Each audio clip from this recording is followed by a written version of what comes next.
Hey guys, it's Darren. So the DJI Mavic 3, if you've picked this up, I hope you're thoroughly enjoying this as much as I am. The best foldable drone that I have ever flown. And we know there is going to be a firmware update in January, which is going to unlock loads of features on this, which currently aren't available. But there are some other firmware updates that need to happen on this drone DJI for this to be that perfect flagship foldable drone. And let's discuss those today.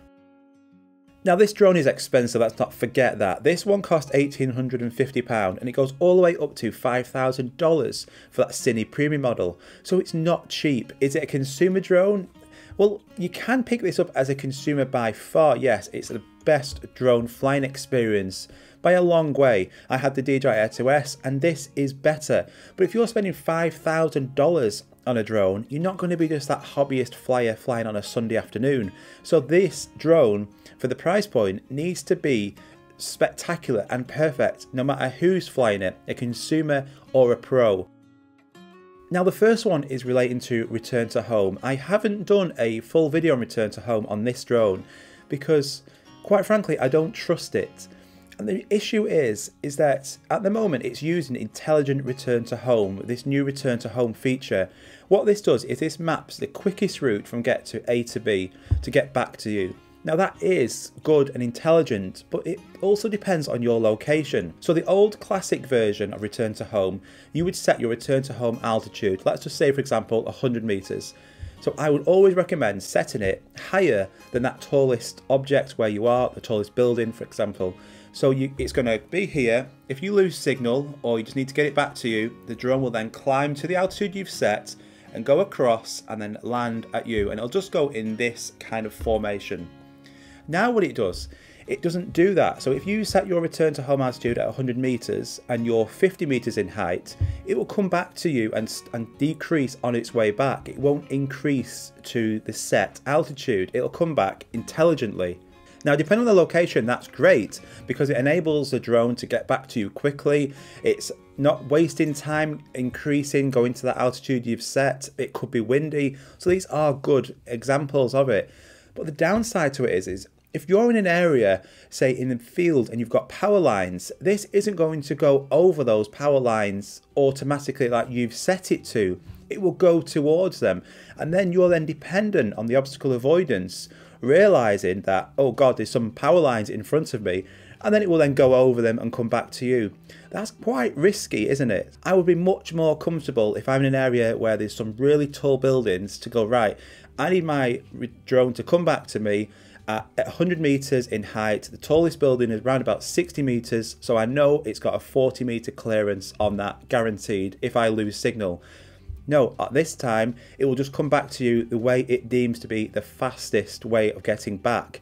That's just too risky, especially when this drone is not cheap. If this crashes, although it shouldn't crash, it's just that element of risk, and a risk we don't need. Now, the only way of getting this classic return to home is when you're at night. At night, it doesn't do the intelligent return to home because the sensors have a harder time of deeming what's in front of it and working.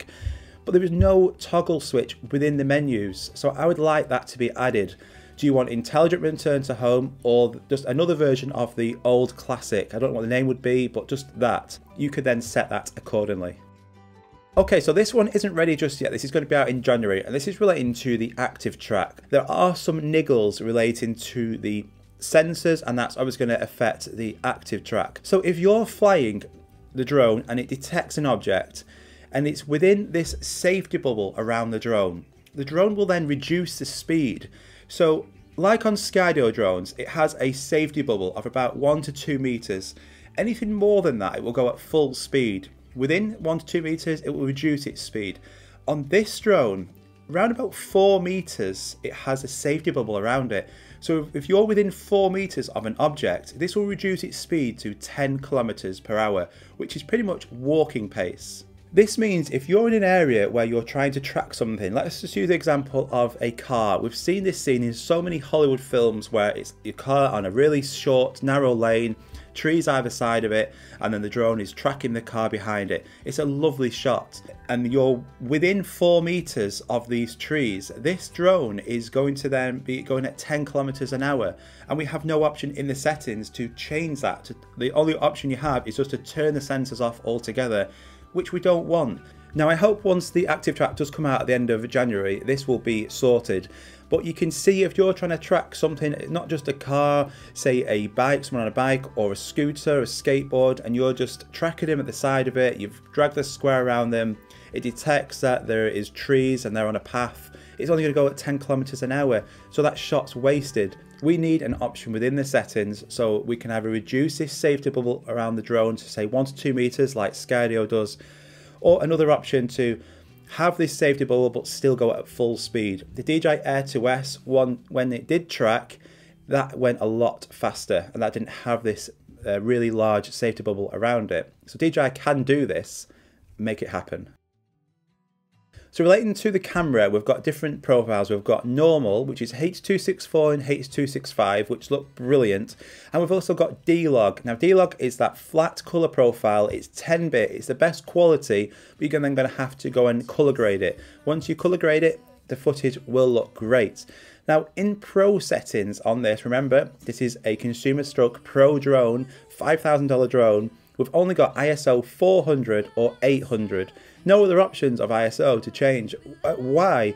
In every other profile, you can change the ISO from 100 to 6400.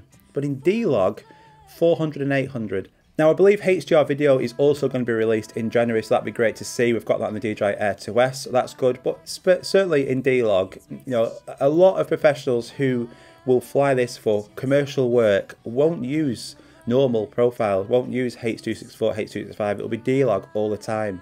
So, and they won't use auto. So in pro, we need more settings and more options. And that will bring me on to another point about the DJI Fly Up.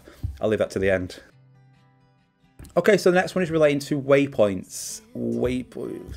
Where are the waypoints? I mean, waypoints are brilliant. It allows you to program a automated route of this. You can sit back, you can have a beer, the drone will do all the flying for you. I'm joking, obviously, but waypoints are a brilliant tool, and it's only going to be in hyperlapse, like on the DJI Air 2S, only available on hyperlapse. Why? You know, the Mavic 2 Pro didn't have waypoints when it first was released. It came with a firmware update. This needs waypoints. Tripod mode. I love tripod mode on the old generation DJI drones. It's perfect for being able to fly through those really small areas or small objects.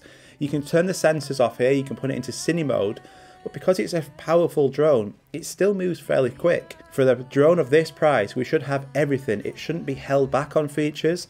There shouldn't be, oh yeah, it might come in a future release. It should have everything. Let's bring some more to this.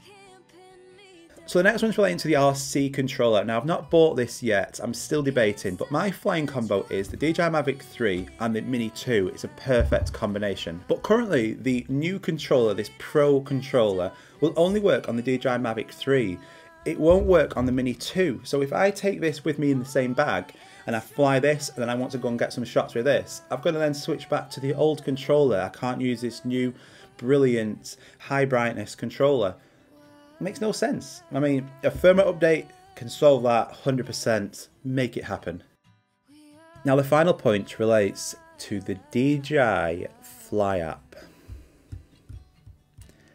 So this drone, let's not forget, is expensive, but it's the best foldable drone that I have ever flown. The camera is amazing, the flying experience, everything is fantastic. But there is no point having the best drone out there, the best flyable experience going, if the software is limited. And the DJI Fly Up, although it's good and compared to competitors, it's the best one. You know, the menus are nice to navigate around, it all looks really nice. The Fly Up is okay, but it's very basic. And let's not forget, this is a consumer stroke pro drone. So if you're a pro, you want to have full control over this drone. You're in control of it, you want to have complete control over both the cameras and to be able to do what you want with this drone. And the DJI Fly Up prevents that because it is limited. This shares similarities within the Fly Up to the Mini 2, a $500 drone. The menus are pretty much identical to the DJI Air 2S. a $900 drone. And this goes up to $5,000 for this drone, and you're still using the DJI Fly App. The old DJI app had a lot more control over it. You could control a hell of a lot more of the ISO, you could change it all the pro settings. The old app was much better.